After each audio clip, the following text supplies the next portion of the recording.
네, 안녕하십니까. 이제 지난 1강에는 굉장히 원론적인 과학의 특성, 그리고 그것에 기반한 생명과학, 그리고 그것이 현장과 현실의 문제를 어떻게 바라봐야 되냐, 아주 기본적인 틀을 같이 나눴습니다.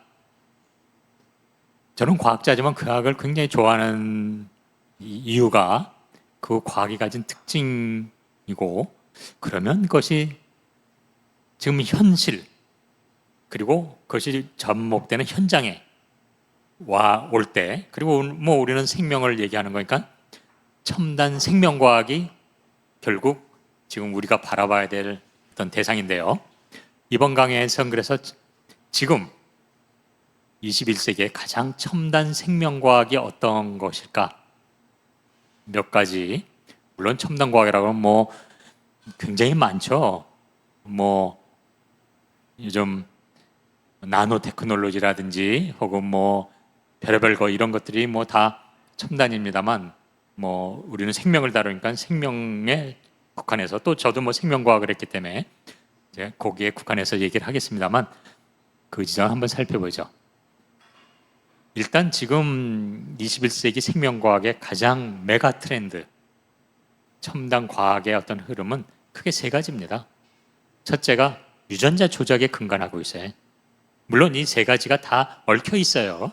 이걸 그냥 나눠서 말씀드리는 거지만 어차피 생명과학이 어우러져서 가는 거니까 그걸 굳이 나눠본다면 이렇게 일단 유전자를 조작해서 우리가 모르던 거를 막 여는, 아까 그랬죠, 미스테리를 익스플로어하는, 이 우리가 모르는 미지 세계를 탐험하는 거라고 그랬어요. 그래서 요즘 나오는 게 마이크로바이옴. 이건 조금 이따 하나하나 설명하겠습니다. 제가 지난 학기에 우리 몸은 뇌신경계와 우리 몸을 이루는 면역계와 또 우리 장내 미생물 덩어리들, 얘네들의 세 가지가 함께 어우러져서 내가 살아가는 스타일이 나온다, 이런 말을 했었어요. 내가 나는 단 게 땡겨, 나는 단 건 별로 싫고 오히려 쓴 것이 더 좋아, 이런 걸 자기가 기호라고 생각하지만 사실은 자기의 몸에 장내 미생물 균형이나 이런 게 다 영향 미치는 겁니다. 그걸 그냥 내 취향이고 내 정신이 그런가, 내 선호가, 이거 착각이에요. 어쨌든 그런 마이크로바이옴이 있고, 그리고 그런 것들을 분석하는 게 메타지노믹스가 있습니다. 지노믹은 유전학, 이제 이런 실리콘에 의한 이 유전자 분석이지만 그 메타지노믹스, 그리고 이런 것들이 실제적으로 가능하게 더 실현 가능하게 해준 게 또 유전자 가위가 있죠. 요게 이제 크게 우리가 지금 직면하고 있는 첨단 생명과학의 한 대표적인 영역입니다. 두 번째가 사실은 가장 위험하기도 한 건데요. 제가 그랬잖아요. 관계를 만들어가는 게 중요하다고. 왜냐하면 이 세상의 모든 게 관계 덩어리로 만들어졌다고. 그러면 그 관계를 수십만 년 동안 시간의 축에 따라서 만들어진 관계가 아니라 그 관계를 인위적으로 막 만들어버리면 그 관계 속에 새로운 게 막 나오는데, 창발적으로 어떻게 될까요? 어쨌든 그렇게 접근하는 게 합성 생물학입니다. 생명체 구성 요소를 우리가 인위적으로 막 짜가지고 막 관계를 맺게 해서 완전히 새로운 형태의 유전물질 생명체를 만드는 시도예요. 이건 21세기 들어와서 관계에 대한 이해가 늘어나고 관계적인 어떤 이 시각이 근대가 가진 한계를 넘을 수 있다는 걸가 명확해지면서 등장하기 시작했던 겁니다. 물론 일반인들은 지금 근대를 살고 있는 우리는 과학, 그럼 옛날처럼 분석적 환원론이라고 생각하지만 이제 그게 한계가 있는 걸 과학자들은 너무나 알고 있어요. 그러면서 합성 생물학이 나온 거고, 조금 이따 말씀드리겠습니다만. 그리고 또 제가 지난 1강 때 잠깐 다뤘습니다만, 의학이 사람은 사람마다 다 틀리고 내 조직을 다른 사람 몸에 이식하여서 절대 거기서 살아남지 못하는데, 다른 사람의 조직을 내 몸에 갖다 놔도 살지 못하는데, 이렇게 개체고유성이 있는 이 생명체 한 사람을 치료한다고 그러면서 똑같은 약물을 쫙 뿌리고, 암에 걸렸다 그래서 그런 화학약을 똑같은 약을 막 주고 방사선을 똑같이 쬐고 암이란 것은 그 사람마다의 몸에서 나온 병인데 그게 말이 되냐? 말이 안 되죠. 그래서 이제는 맞춤형 의학으로 갑니다. 그래서 첨단 생명의학의 한 시도는 이런 맞춤형 의학, 한 사람마다 특징이 다 다르기 때문에 그 맞춤형으로 가자. 그러나 이게 가능한 것은 역시 데이터 사이언스, 빅데이터가 다 관련돼야 되고 그것을 자료를 수집하기 위해서는 사물 인터넷이 또 접목돼야 됩니다. 그래서 지금 생명과학의 메가 트렌드는 이러한 전자공학, 인실리코라고 부르는 실리콘으로 되는 이러한 분야와 유전자의 분석 그리고 그것에 대한 합성 이런 형태로 지금 첨단 생명과학이 가고 있습니다. 당연히 빅데이터를 이용한 이런 것들이 가게 되죠. 그럴 때 우리는 좀 주목해 볼 필요가 있어요. 그럼 우리는 그냥 그래 그렇게 해서 돈도 생길 수 있지, 잉여가치도 나올 수 있고 첨단과학을 해서 돈도 나오겠네, 자본주의적 관점에서만 보는 분들이 계세요. 착각입니다. 좀 더 넓게 보십시오. 생물 무기에 이러한 첨단 기술들이 그대로 접목되고 있습니다. 지금 요즘 아직 저는 못 봤습니다. 오펜하이머라는 영화가 유행하고 그 핵 폭탄 개발하던 그 당시 얽힌 여러 가지 얘기가 나온다는데 똑같아요. 사실 지금 첨단 생명과학 철저하게 핵 개발과 상황이 똑같습니다. 단순히 그걸로 뭐 산업적 응용, 그건 진짜 인생 순진하게 사신 분들의 얘기예요. 생물 무기로 그대로 직결되고 있는 것이 지금 이 생명과학의 메가 트렌드라는 점을 일단 염두에 두고, 왜냐하면 우리는 이 현실과 그것이 현장에 접목되는 점을 보자고 이번 학기에 강의가 되는 거기 때문에 이런 점을 놓쳐서는 안 되는 거죠. 일단 그러나 생명과학의 메가 트렌드를 지금 뭘 알아야 우리가 이거를 어떻게 봐야 된다는 게 나오니까 조금 일단 일반 분들에겐 낯설겠습니다만 되도록이면 쉽게 설명을 해보도록 하겠습니다. 일단 첫 번째의 큰 영역인 유전자 조작에서 거기서 대표적인 분야가 마이크로바이옴입니다. 인간이 사는 줄 알았더니 인간의 온통 우리는 무수히 많은 미생물을 들고 다니고 또 우리 피부뿐만 아니라 내 장내에도 바글바글하게 데리고 다니면서 사는 생명체의 덩어리구나라는 겁니다. 이러한 어떤 마이크로바이옴은 여기 있다시피 사람의 몸에 붙어 있는 미생물들, 저기 나오죠? 그 3억 1,600만 유전자들이 내 몸에 디글디글 있는 거예요. 미생물들의 유전자까지 합치면 그리고 아직도 우리는 우리 몸에 있는 미생물들을 다 분석도 안 돼 있습니다. 5,000종 이상이나 있고 메가지놈 프로니 어떤 거냐 조금 더 말씀드리겠습니다만 메가지노믹스 분석으로도 아직 다 끝내지도 못했어요. 이런 무수히 많은 생명체들의 덩어리가 바로 우리라는 겁니다. 점점 우리가 첨단 생명과학이 밝혀내는 건, 유전자 가위는 여러분 많이 들어보셨죠? 좀 상징적으로 그린 그림입니다만 유전자의 특정 부위를 딱딱 가위처럼 오려서 싹 빼고 싹 바꾸고 이걸 이제 자유자재로 할 수 있어요. 옛날 유전자 가위가 나오기 전에는 이 미생물의 세균의 효소를 이용해서 특정 한정된 부위만 자를 수 있었는데 지금은 이 유전자 가위로 기본적으로 우리가 원하는 대로 막 잘라낼 수 있어요. 조작이 가능한 거죠. 그래서 이런 어떤 우리 몸의 휴먼 마이크로바이옴에 아직도 모르는 부분이 많지만 저렇게 무수히 많은 유전자들이 작동하는 우리 몸에 있는 이런 미생물을 분석할 때 하나하나, 예전에는 분석적 환원할 때는 미생물 하나를 끄집어내서 그거를 막 분석하고 이건 무슨 균인데 무슨 특징이 있고 뭐야 이렇게 설명했어요. 그래서 미생물학 책 보면 무슨 균은 어쩌고 저쩌고, 무슨 균은 어쩌고 저쩌고 이렇게 나와요. 이거 다 그 당시는 멋진 지식이었지만 지금 보면 정말 효과 없는 지식이었죠. 미생물은 혼자 그렇게 사는 게 아니거든요. 여기 나오지만 자, 몇 천종들이 모여서 관계 속에서 살고 관계 속에서 유전자가 발현되고 그 미생물의 특징이 나오고 막 죽고 막 이러는 건데 그저 옛날에는 그 많은 우리 안에 있는 미생물을 막 끄집어내서 따로따로 분리해서 그거 하나 분석하고 요거 분석하고 요거 분석하고 이랬어요. 이제 그 짓 안 하는 게 바로 메타지노믹스입니다. 여기 나오는 것처럼 Mixed Microbial Community.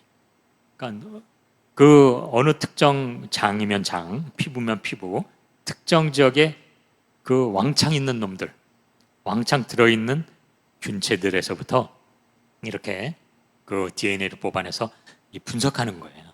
그래서 메타가 붙습니다. 그냥 하나하나에 우리가 메타인지라는 것도 있죠. 인지가 하나하나 생각이 아니라 그걸 통틀어서 이게 왜 하지? 그것을 뛰어넘어서 바라보는 거잖아요.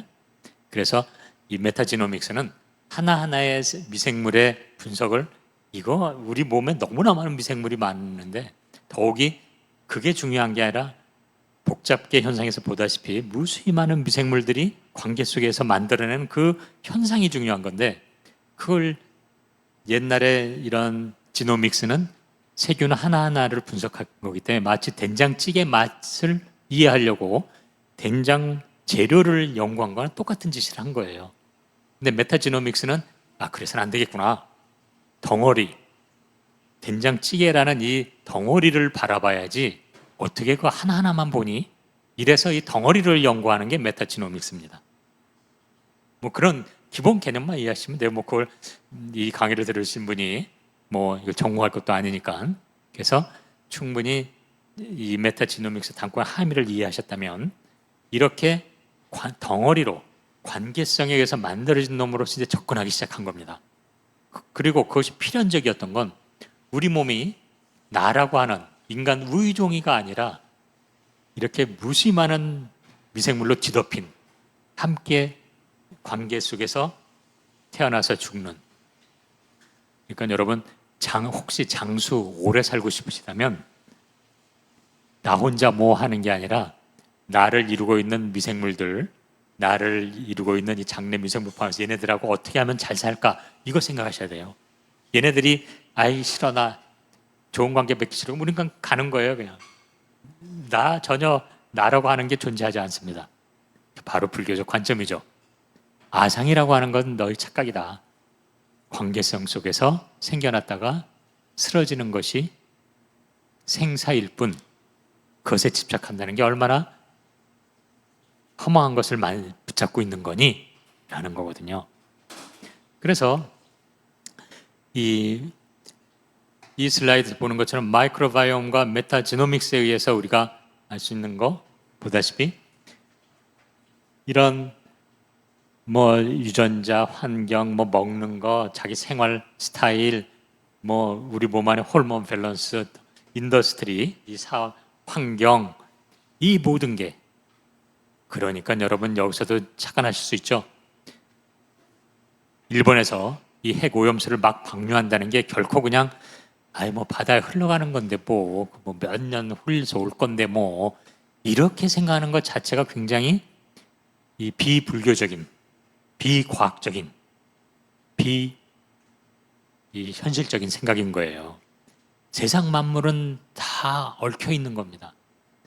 나도 매 순간 나로 존재하는 게 아니라 저렇게 관계성 속에 있고 그것이 마이크로 바이옴으로 표현되고 그것은 나의 모든 신체 코, 입, 폐, 위, 대장, 생식기, 피부 이런 거에 모든 게 관련돼서 펼쳐지는 겁니다.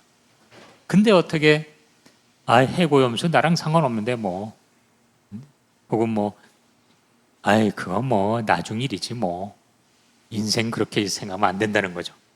그래서 이런 것들을 메타지노믹스로 분석을 해보면 구체적인 DNA를 뽑아서 시퀀싱해서 어쩌고 넣고 자르고 읽고 전체 시퀀스를 밝혀내고 뭐 그것이 이제 어느 이 무수히 많은 것이 어떤 분류에 어디에 들어가고 그것이 기능적으로 어떻게 연관 맺어 이런 건 이제 빅데이터 형태로 계속 이제 이건 컴퓨팅에서 오히려 찾아내는 이 수준은 이제 그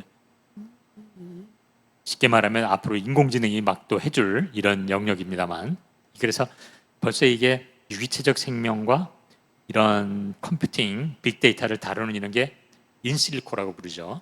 이것이 결합돼서 펼쳐지는 겁니다. 결코 유기체적 혹은 무기체의 생명과 분리되는 게 아니에요. 함께 펼쳐가는 겁니다. 이게 바로 생명의 관계성이에요. 그리고 탈인간 중심주의를 말해주는 거죠. 지금 첨단 생명과학이 말해주는 것은 철저하게 인간 위주의 이 근대적 사유 방식이 얼마나 허망한 거라는 걸 아예 보여주는 겁니다. 이건 과학 수준에서.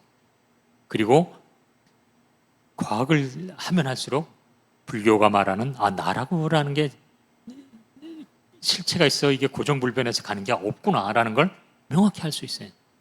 그리고 그것은 수십억 개의 관계 속에서 펼쳐졌다는 걸 알게 되는 겁니다. 그리고 이것은 끊임없이 이 관계성 속에서 변해간다는 거고 똑같은 배에서 나온 자식이 다 틀려요. 그가 살아가면서 만들어 온 관계성이 다 다르기 때문에 그렇습니다. 여기서 우리는 이렇게 이 유전자 조작이 담고 있는 그리고 그것으로 나타나는 마이크로바이옴이나 메타지노믹스라든지 첨단 생명과학에서 이러한 점을 우리가 다시 한번 재확인하고 이러한 것들에 대해서 우리가 과학과 종교가 구체적인 어떤 영역이 아니라 세상을 바라보는 시각이 만나게 되는 겁니다. 이것을 뭉뚱그려서 뭐라고 말해요? 삶이라고 말하는 겁니다. 우리들의 삶은 이렇게 무수히 많은 관계성 속에서 펼쳐지는 거고 현장이라고 하는 것은 이것이 과학적으로 접근하건 종교적으로 접근하건 거기서 만나게 되는 거죠. 그러면 이 생명과학의 메가 트렌드로서 또 하나 합성생물학을 생각해 보죠. 합성생물학은 물론 이것도 조금 이따 보여드리겠지만 크게 5가지 영역으로 나뉘어지는데 일단 그래도 가장 우리가 주목해야 될 건 그리고 이것이 담고 있는 것은 이 생명을 합성해낸다는 거예요. 만들어낸다는 거예요. 진짜 창조주의 역할을 한다는 겁니다. 옛날에 황우석 박사가 배아줄기 세포로 이 체세포를 이용해서 복제를 해서 했지만 그거는 사실 별거 아니에요. 왜냐하면 이미 기존에 있는 난자와 기존에 있는 체세포를 이용해서 뭔가 복제한다는 거기 때문에 이건 창조가 아닙니다. 신의 영역을 도전해요. 그 당시에 그런 식으로 얘기했습니다만 그냥 쪼물락쪼물락 하는 거예요. 그런데 합성생물학은 진짜 신의 영역을 도전하는 겁니다. 그야말로 이 시험관에서 그냥 이런 여러 가지 이런 물질들, 케미칼이라든지 화학물질이라든지 유기물질을 이용해서 시험관에서 이것을 완전히 이론적인 생명체를 만들어내는 거예요. 어느 정도 지금 성공하고 있습니다. 이 분열하는 세포 유형을. 그래서 이거는 어떻게 보면 생명의 기원이 뭐냐라는 연구에도 이어지죠. 물질로 이루어졌는데 우리가 분명히 이렇게 지구상에 등장했잖아요. 그럼 합성생물학은 그것을 밝혀낼 수가 있는 겁니다. 어떤 의미에서는. Origin of Life. 한편 그것과 동시에 전혀 생명력이 없는 재료를 이용해서 완전히 새롭게 생명체를 만들어낼 수 있어요. Recreate life. 생명을 만드는 창조주가 될 수 있는 거예요. 그게 합성생물학입니다. 벌써 눈치 빠른 분들은 감을 잡았을 거예요. 그렇다면 수십억 년 내려와서 이 생태계가 진화해서 안정되게 만든 생태가 이루어져 있는데 갑자기 이러한 생태계와 전혀 다른 유형의 생명체가 툭 튀어나왔을 때 이 생태계는 안정될까? 교란이 될까? 이 기존 생태계는 이러한 생명체 전혀 경험하지도 못한 새로운 건데 어떻게 되지? 네, 그 질문은 너무나 자연스러운 거고, 그래서 그 문제는 이 합성생물학에 그대로 담겨져 있습니다. 그래서 전 세계 뭐가 나온 지 벌써 한 10년, 한 15년 되는데, 이 21세기 들어와서 이것도 활발하게 시작됐으니까요. 이 합성생물학 학회가 열릴 때마다 반드시 바이오에틱스, 생명윤리 토론장이 반드시 한 세션이 있어서 함께 늘 이야기됩니다. 그리고 생물무기에 가장 기여할 게 합성생물학이기도 하죠. 그래서 합성생물학을 크게 뭐 5가지로 나누면, 일단 인실리코, 실리콘을 이용한, 그러니까 컴퓨터나 이런 것을 이용한 합성생물학, 이거는 컴퓨터를 이용해서 합성생물학을 만들어내는 겁니다. 그래서 저기 뭐 신세틱 바이오, 저 그림에 있다시피 여러 학문 분야가 다 종합적으로 이건 작동해요. 하긴 뭐 이런 물질을 이용해서 관계를 맺어서 막 할 때 분석돼야 되고, 뭐 그 에너지 흐름도 측정해야 되고 다 그래야 되니까, 뭐 이 모든 분야가 연관될 수뿐이 없는 총합적인 건데, 관계 지향적이기 때문에 이건 통합적인 거거든요. 이거 끊고 들어가서 분과 학문적으로 접근할 수가 없어요, 이거는. 그러니까 이거야말로 통합적으로 진행되고, 대표적인 게 인실리코 신세틱 바이올로지, 실리콘에 기반한 컴퓨터를 이용한 이 합성 생물학이 있죠. 합성 생물학, 그래서 우리는 간단히 신바이오라고 부르는데, 그런 시스템. 그리고 두 번째가 진짜 이 작은 유전 물질, 이런 것들이 우리가 인공적으로 만들 수 있잖아요. 그래서 unnatural molecular biology가 가능한 겁니다. 신바이오에서는. 그리고 유전자 가위나 이런 걸 이용해서 완전히 유전자를 조작할 수 있는 거죠. 그렇게 되다 보니까 이런 바이오 엔지니어링이 또 이 신바이오의 아주 한 중요한 그 영역이죠. 그리고 이제 그게 된다니까 아예 이제는 그러면 유전자를 합성해 볼까? 이 세상에 존재하지 않는 유형의 하나하나의 유전자의 기능을 우리가 아니까 그걸 막 조합해서 지구상에 없는 유형의 유전자 조합을 만들어내 보는 거예요. 그래서 유전자는 생명 활동의 기본 단위니까 그런 것들이 조합돼서 특별한 어떤 생명체를 만들어 보는 그런 수준까지 가는 거죠. 그래서 홀 지놈을, 전체 유전자를 이렇게 바꾸고 변형시키고 이거를 만들어 보는 신세릭 지노믹스도 한 큰 영역입니다. 그리고 이제 어떤 당연한 결과로서 이러한 그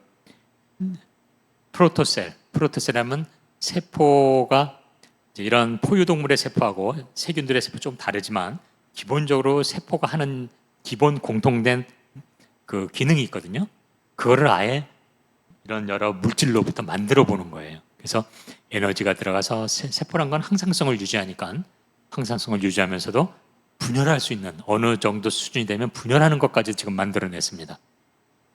물론 일반 세포처럼 복잡한 여러 가지 세포 내에 소기관들이 있는 건 아니지만 세포라는 기본 개념을 담고 있고, 즉 바깥과 세포 내를 구분할 수 있는 막을 가진, 폐쇄적 막을 가진 형태가 있고, 에너지로 그걸 항상성을 유지하고 더 나아가 이게 분열까지 할 수 있는 이러한 것들을 만들고 있죠. 이거는 그야말로 새로운 생명체를 만드는 신의 영역을 도전하는 것까지 진행되는 거죠. 그래서 이 합성생물학은 크게 이 5가지 영역으로 나눕니다만, 기본적으로는 아까 말씀드린 것처럼 새로운 생명체를 만들어낼 수 있는 그러한 생물학이에요.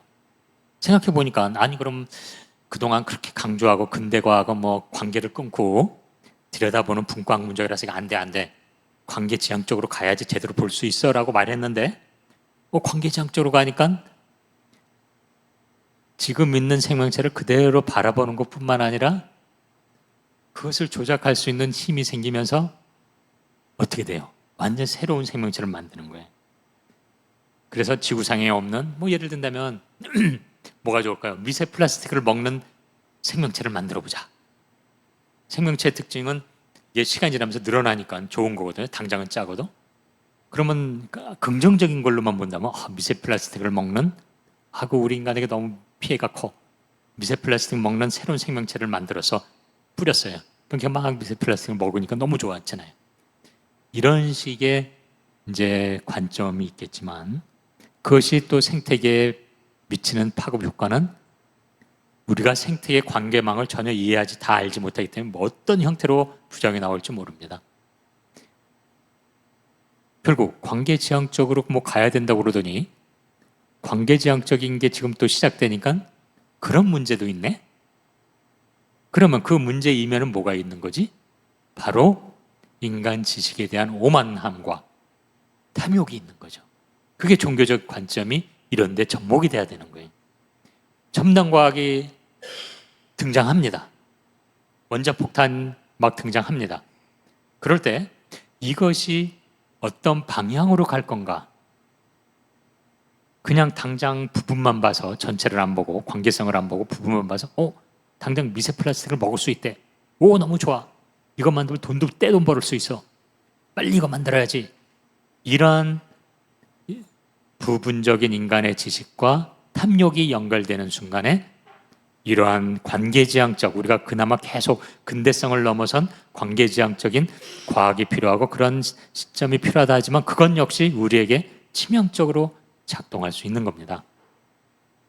사실 그래서 많은 사람들은 이 신바의 응용, 뭐 분야는 너무나 많아요. 방금 말한 것처럼 진짜 무슨 저런 홀셀 시스템, 세포 전체, 덩어리, 유기체, 그리고 장내 어떻게 영역대가 너무나 많습니다. 이거는 분야를 가리지 않아요.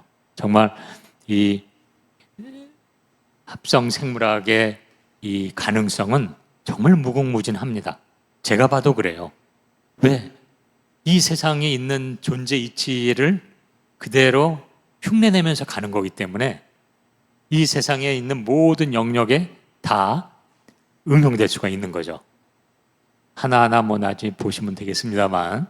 그래서 이건 뭐 그 네이처라고 하는 그 유명한 이 생물 분야에 한 2년 전에 나왔던 그림입니다. 그래서 이런 신바이오의 응용이라는 것이 당연히 치료에도 응용될 거고 뭐 좋은 점은 너무나 응용 가능한 많고 그래서 여기 이 옆에 그림에 나와 있죠. Possible Impact of Synbio. 거의 벌어들일 돈이 3트릴리언 정도의 단위로 여러 분야에서 예상을 하고 있는 겁니다. 그래서 이 첨단과학, 생명과학의 대표적인 분야가 이 신바이오예요. 합성생물학. 그런데 여기도 나오죠. 이 지난 벌써 2016년도에 예상을 합니다. 이 신바이오가 이런 게 결국은 솔저 군인에게 군대에서 사용될 거야. 생물 무기로 사용될 거라는 겁니다. 그 생물 무기 여기 뭐 일반인들이 보는 이런 전문 학술지에는 생물 무기에 대한 얘기는 싹 빠져 있어요. 그냥 긍정적으로 무슨 뭐 농장에도 뭐 좋고 뭐 다 나오지만 실제 어떻게 보면 좋은 일인지 나쁜지 떠나서 한국도 요즘 뭐 무기 수출해서 돈 많이 벌잖아요. 이 자본주의나 산업계나 정부에서 그걸 놓칠 이유가 없습니다. 그래서 신바이오는 여기 긍정적인 걸로만 저렇게 뭐 무지 돈을 버는 걸로 나와 있지만 이 생물 무기의 그거는 굉장히 높습니다. 그래서 이러한 어떤 그 신바이오의 여러 가지 뭐 얘기가 있습니다만은 결국은 이 자체가 우리가 그동안 그 근대 한계라고 생각했던 관계 단절을 통해서 이해하는 걸 넘어선 관계 지향적 접근이다. 근데 그러고 봤더니 의외로 생각지도 못했던 전혀 새로운 인조 생명체가 나올 수가 있게 된 거고. 그러면 생각해 본다면 과거 우리는 그냥 기존 생명체가 있으면 뭐 체세포를 이용해서 뭐 그걸 복제하는 인간이 나와 뭐 복제된 이런 수준이었는데 이제 그런 수준이 아니라 완전히 새롭게 된 생명체가 등장할 수 있게 된 시대가 된 겁니다. 그러면 결국은 이 기술이라는 것은 오히려 관계를 끊고 지나가던 근대에 비해서 향후 새 시대를 연다고 근대의 한계를, 근대가 지닌 위험 사회를 넘어선 새로운 생명 감성의 시대를 가자고 말하지만 오히려 더 큰 위험성도 숨어 있는 거예요. 왜냐하면 근대의 한계를 넘어서 버리는 오히려 제대로 된 관계로 가니까 그 제대로 된 관계를 어떻게 인간이 풀어내느냐. 인간이 가진 우매함과 오만함과 탐욕으로 간다면 시대와 문화를 떠나서 계속 그러죠. 근대라는 시대, 지금은 설령 근대를 넘어선 관계지향적인 생명 감성의 시대가 됐다 해도 시대와 문화를 떠나지 않는 그러한 인간의 모습이 있고 그러한 인간의 모습에서 끊임없이 얘기하는 종교적 가르침이 있게 되는 겁니다. 그래서 결국은 똑같죠. 근대에서도 네 삶을 네가 삶의 주인이 돼서 네 삶을 만들어 가느냐. 그것은 이런 합성생물학이 유행하는 사회가 되더라도 여전히 유효합니다. 그리고 지금 우리가 고민하듯이 이 종교적 가치를 어떻게 우리 사회에 접목시켜서 이웃과 함께 사는, 힘들고 소외된 사람들과 함께 사는 사회를 만들 건가 끊임없는 이 노력은 그래서 어떻게 파급시켜 대중운동으로 만들어낼까 하는 고민은 여전히 합성생물학 시대에도 동일하게 유효합니다. 결국 종교와 사회와 과학 이 지점을 통틀어 봤을 적에 여전히 시대가 바뀐다 해도 우리 인간의 탐욕과 관찰자로서 인간의 오만이 있다면 종교적 접근은 여전히 유효하다는 것이죠. 그리고 이제 세 번째 제가 던졌던 맞춤형 의학이 있습니다. 제가 그랬잖아요. 생명 현상의 가장 대표적인 멋진 특징이 개체고유성이다. 그렇다면 맞춤형 의학은 그런 개체고유성을 살려주는 긍정적인 면만 있을까요? 지금 여기 보다시피 지금 근대에 우리가 익숙한 의학은 위의 그림처럼 아픈 사람이 있다 그러면 다 동일하게 적용되는 암이라고 그래요. 그러면 그냥 암이란 건 세포가 빨리 분열하는 세포니까 빨리 분열하는 세포는 죽이는 약. 암 환자마다 차이는 전혀 무시한 채 그런 약 확 투여해요. 부작용이 당연히 높죠. 그래가지고 약이 듣는 사람이 있고 안 듣는 사람이 있고 그냥 나오는 거예요. 운이 좋으면 약이 들으면 살아남는 거고 그냥 약 안 들으면 그냥 죽는 거고 그래요. 근데 이제 여기 퓨처 메디신, 즉 맞춤형 의학은 한 사람마다의 아까 이제 메가지노믹스도 있었고 그래서 한 사람마다의 그러한 그 유전 메가지노믹스와 그 한 사람마다의 생리적인 특징, 현재의 면역 상태 이런 것들을 분석한 종합적인 정보의 근간에서 그 개인에 맞는 의학, 투약이라든지 이런 것들이 진행된다는 겁니다. 그러면 당연히 그 사람에 딱 맞는 맞춤력이니까 바로 그게 생명력의 표현이잖아요. 개체고유성이라고 하는 건. 그러니까 그 생명력에 맞는 형태로 의학이 진행되기 때문에 이것은 굉장히 긍정적이긴 하죠. 제가 봐도 그렇습니다. 그런데 그래서 어쨌든 그런 맞춤 의학을 가능 형태만 간단히 그래도 이해를 한다면 여기 나오지만 환자 A와 B가 있어요. 각각 다른 사람이죠. 전혀 달라요. 그러면 아까 메가지노믹스 등을 이용해서 유전자를 쫙 분석하고 컴퓨터로 다 분석해서 그래서 이렇게 데이터를 다 사람마다로 만들어내는 거죠. 그래가지고 이 사람한테 어떤 게 맞겠다라는 거를 선정해서 그 치료를 진행하고 그것에 맞는 이 맞춤형이 이루어져서 그 통계 빅데이터 형태로 그 사람의 데이터가 모두 정리되는 겁니다. 그래서 그 맞춤형이 가지고 굉장히 긍정적인 면이에요. 실제 지금 그렇게 진행되고 있습니다, 연구가. 그렇게 됐을 때 악용 가능성은 뭘까? 물론 일단 얼핏 생각하시는 건 한 사람의 모든 데이터가 이미 수치화돼서 다른 사람이 관리할 수 있는 상태가 된다는 거 충분히 생각할 수 있습니다. 그런데 또 한편 보면 이렇게 저렇게 수많은 인구가 있을 때 지금 말한 대로 이런 메타지노믹스나 이런 뭐 인실코의 분석을 통해서 이 사람마다의 어떤 그 고유 패턴이 나오잖아요. 그랬을 적에 여기 나오는 것처럼 긍정적으로 뭐 치료되는 거고 어떤 질병을 예방할 수도 있지만 이게 또 다른 인간들의 그 계층 유형으로 접목될 수도 있습니다. 제가 보기에는. 그래서 어떤 형의 유전자형, 어떤 것에 이런 타입, 이런 사람은 이렇게 되고 혜택을 주고 뭐 보험에 불리함을 주고 그룹핑이 될 수 있죠. 그래서 이 세상에 늘 강조하지만 이 세상 자체가 이상한 게 아니라 이 세상에 뭐가 나와도 다 건 쓸모가 있는데 그것을 바라보고 어떻게 활용하냐 우리 사람의 사람됨이 결정해 버리는 거예요. 그렇게 봤을 적에 맞춤형 의학도 너무나 이 생명의 특징에 어울리는 제대로 된 접근이긴 해도 이것이 우리에게 가져올 또 다른 위험성을 우리가 생각하지 않고 그냥 좋은 것만 바라보고 과학입니다. 너무 좋아요. 이렇게 생각할 땐 뭐 그 오펜하이머 영화에 나서 고민하는 그 주인공처럼 되지 않을까 가능성이 얼마나 있다.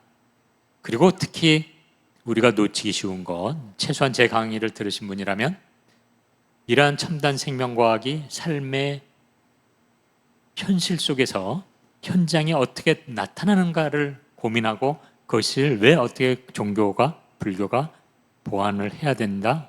바로 그것을 새롭게 해석할 수 있다라는 거면 이 유전자 가위를 크리스퍼도 이제 유전자 가위인데요. 이게 더욱 생물 무기를 만드는데 도움이 된다는 겁니다. 이건 뭐 저만 얘기하는 게 아니라 모든 이 과학자들이 고민하는 거죠. 그래서 이 신바이오틱스 합성 생물학은 저기 뭐 나옵니다만 유전자 가위가 실제 각 개발 단계에서부터 여러 단계에 걸쳐서 저기 그 생물 무기로서 활용될 수 있는 이러한 지점들이 여기도 나옵니다만은 병원체를 아예 디자인할 수 있는 거예요. 탄저균에서 맹독성 있는 거 수없이 개발했던 유전자를 가져오고 뭐 다른 바이러스 심지어 세균과 바이러스 유전자 막 섞거나 이래가지고 그러한 무기를 만들 때 이건 뭐 대책 없는 거죠. 원폭 그 이상 갈 겁니다.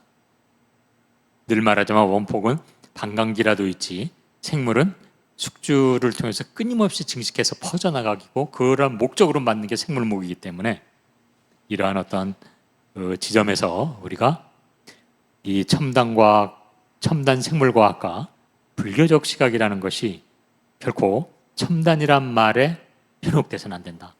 또 관계지향적이라고 그래서 관계지향적이면 다 좋은 거지. 이게 바로 자기 생각에 갇힌 거예요. 불교도 불교적인 생각에 갇히면 안 됩니다. 불교는 관계지향적이야. 그래, 관계로 모든 게 만들어져 흩어진대. 그러니까 그렇게 된 건 너무나 이게 이 세상 이치에 맞는 거지. 이거 멍청한 생각입니다. 그 세상의 이치에 맞는 옳은 얘기긴 하지만 현실에 맞는 이야기인가라는 것은 끊임없이 자기가 성찰하지 하면 안 됩니다. 종교는 옳은 얘기를 하죠. 그리고 그것이 맞는 얘기로 되라고 끊임없이 강조합니다. 그렇다면 종교를 가진 사람들이라면 이런 새로운 과학, 새로운 시점 나올 때 정말 종교가 말하는 가치와 비슷하게 가네? 그런데 머물러 있으면 자기 종교, 자기가 가진 종교적 시각에 갇힌 사람이에요. 이것이 삶의 현장에서 이 모든 종교가 삶을 위해서 설파된 것이라면 독화살의 비유처럼 이 삶의 현장에서 이것이 무엇인가라고 바라보는 게 제대로 된 종교적 시각이고 제대로 된 과학적 시각입니다. 삶의 현장에서는 과학과 종교가 만나요. 얼핏 보면 너무나 다르잖아요. 과학, 종교? 이게 어떻게 함께 할 수 있니? 사실은 뒤집어 말하면 많은 사람은 저한테 종종 물어봐요. 야, 당신은 과학자인데 무슨 종교를 좋아한다고 그래? 말이 돼? 저는 너무나 그게 자연스럽거든요. 내 삶의 현장에서 종교와 과학이 만날 수뿐이 없기 때문에 저는 이런 첨단 과학이라도 정말 이것이 제대로 우리 삶의 현장에서 고통을 야기하지 않고 우리의 삶을 풍성하게 만들기 위해서는 종교적 시각이 접목이 돼야 된다고 봅니다. 종교적 시각은 어디에 접목되냐? 과학 자체에 접목되는 게 아니라 과학을 하는 행위자, 과학의 훈련을 받은 이 인간의 사람됨에 이어져야 되죠. 그래서 좀 더 겸손하고 시대와 문화를 떠나서 변하지 않는 가치를 이 과학을 통해서 어떻게 만들어낼까? 근데 이것이 접목되지 않았을 적에 과학주의에 빠지고 혹은 과학과 종교를 별개로 생각해서 과학자이면서 나 종교도 믿어 이러면서 별개로 생각해가지고 따로따로 노는 인간들, 이런 거는 잘못된 셈이죠. 그런 면에서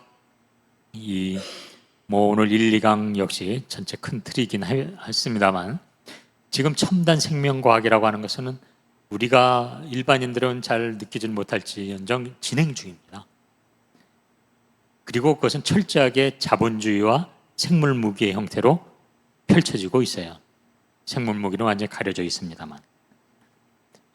그럴 때 이걸 그냥 첨단 과학이네 막 환호한다는 것은 매우 위험한 겁니다. 이럴 때일수록 불교도라면 부디즘에서 말하는, 불교에서 말하는, 그리고 선을 수행을 한다면 선에서 말하는 가치가 어떻게 이 과학과 만나는지를 끊임없이 고민해야 되고, 그런 노력이 이번 강의를 통해서 좀 함께 공유됐으면 좋겠습니다. 사실 키워드는 몇 개 안 돼요. 과학기술, 그리고 인간의 자본주의라고 하는 인간의 욕망, 그리고 우리 삶의 현장에서 근간을 이룬 관계성, 그리고 그것이 나타내는 생명, 그 생명의 표현으로서 우리들의 삶, 이 모든 게 어우러져 있는데 그게 근대건 근대 이후의 세계건 그때 결국은 시대를 떠나서 변하지 않는 종교적 가치, 내 삶의 주인됨, 내 삶을 어떻게 만들어가는가, 어떤 관계를 선택할 것인가, 그리고 그것이 내 이웃과 생태계의 고통에 대해서 과연 무엇을 하는 것일까. 이것은 우리가 지금 내재화하고 있는 근대에서 과학주의를 넘는 데서부터 시작됐다는 것으로 이 강의를 마무리할까 합니다. 과학주의는 제가 늘 말하지만 사람을 죽이는 게 주의입니다. 이즘이에요. 진영 갈등도 마찬가지예요. 지금 우리 사회는 국힘당과 민주당으로 상징됩니다만 진영 갈등이 너무 첨예해요. 이러한 사실은 진영이 중요한 게 아니라 그 어느 진영이건 그 진영이 추구하는 가치가 있어야 되는 겁니다. 가치는 잊어버리고 싸움만 있으면 그건 너무 피곤한 일이죠. 그 가치가 무엇인지, 그것은 과학시대지만 과학주의로 설명될 수 있는 게 아닙니다. 후쿠시마 막 방류하면서 이거 과학인데 안 믿어요. 이건 굉장히 멍청한 소리입니다. 과학이 뭔지도 모르고 과학을 선전하는 형태, 그리고 그것 때문에 그냥 반대니 찬성이 이걸로만 싸우는 게 아니라 도대체 이 밑에 깔려있는 우리 사회에 바라봐야 될 게 뭔지, 우리가 사회적으로 착각하고 있는 게 뭔지, 우리가 나갈 방향이 뭔지, 그걸 위해서 우리는 뭘 얘기해야 되는지, 어느 진영이건 100% 완벽하지 않습니다. 내가 더 공감하는 진영에서도 바꿔야 될 게 뭔지 지적하고, 그것은 우리가 지향하는 가치, 시대와 문화를 떠나서 변하지 않는 종교적 가치로 상징되는 이 가치의 전제하에서 그러한 것들이 이루어진다면 저는 이 과학과 종교가 만나는 데 진정한 의미를 찾아낼 수 있지 않을까 생각하면서 이 강은 첨단 생명과학의 대강의 어떤 아웃라인을 말씀드렸고, 그것이 우리가 그렇게 환호하듯이 첨단 과학이 멋지게만 나가지는 게 절대 아니라는 거, 그리고 그런 것들을 보완할 수 있는 것은 종교적 시각이다라는 걸로 해서 제 2강은 마무리하도록 하겠습니다. 고맙습니다.